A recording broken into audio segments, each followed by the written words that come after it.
Well, Shashank joins us now with his mother. You just saw them on that story. Firstly, ma'am, a question to you as Shashank's mom, as a parent. Do you welcome this move to actually raise funds which can be used for students to pay for this quarantine? Is that going to help? I don't know if you're necessarily going to get it. It's an application process, but it will help students. I can guarantee it will definitely. So, Vishnu, I'm so happy. I'm so thankful to NDTV for picking up this issue, because it is an issue. I mean, for me, from the point of view of this thing comes as a shock and as a sudden thing, wherein, you talk about red lists and amber lists, and I'm wondering, where does this all come from? I'm looking at my son having to spend probably his 2 months of boarding and lodging over a period of 10 days. I mean, for me, financially, it just translates to that.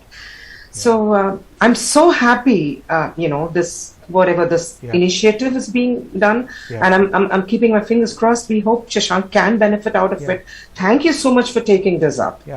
Shashank, the prospect of being in quarantine for 10 days, does that daunt you?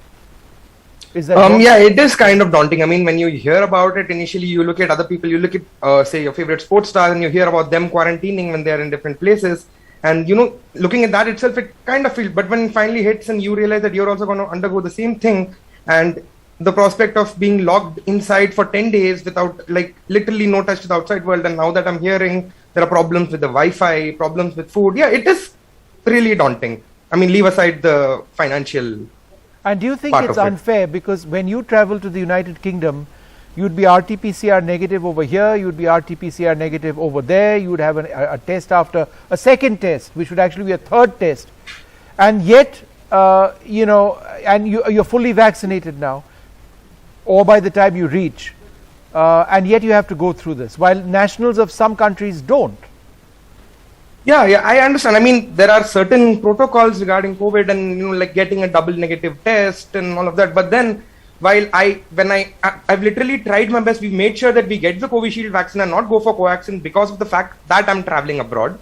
And when I'm fully vaccinated, and it is going to be the same AstraZeneca vaccine, which, I mean, a lot of countries using that same vaccine under a different brand name, students from those countries are gonna, the government and the system is gonna be a little more lenient for them. I don't see why they cannot, if I actually give a COVID negative test to them when I get there. And especially when, you need to provide a negative report 48 hours before you're traveling. So technically when you reach there, you actually are not COVID positive. And I am completely vaccinated. Some sort of leniency could be shown. And I think the point that also needs to be mentioned is that Covaxin is now being assessed by the World Health Organization, and hopefully it will be included as a WHO accepted vaccine. And if that is the case, then many more students in our country who've been vaccinated, remember, you never had a choice about what to pick, and perhaps that's the right way to have done it, but all of those who've had Covaxin would have the opportunity of also studying, because now they can't even get to many countries, to the universities eventually, and that's a big problem. Well, I'd like to thank you both very much for being with us.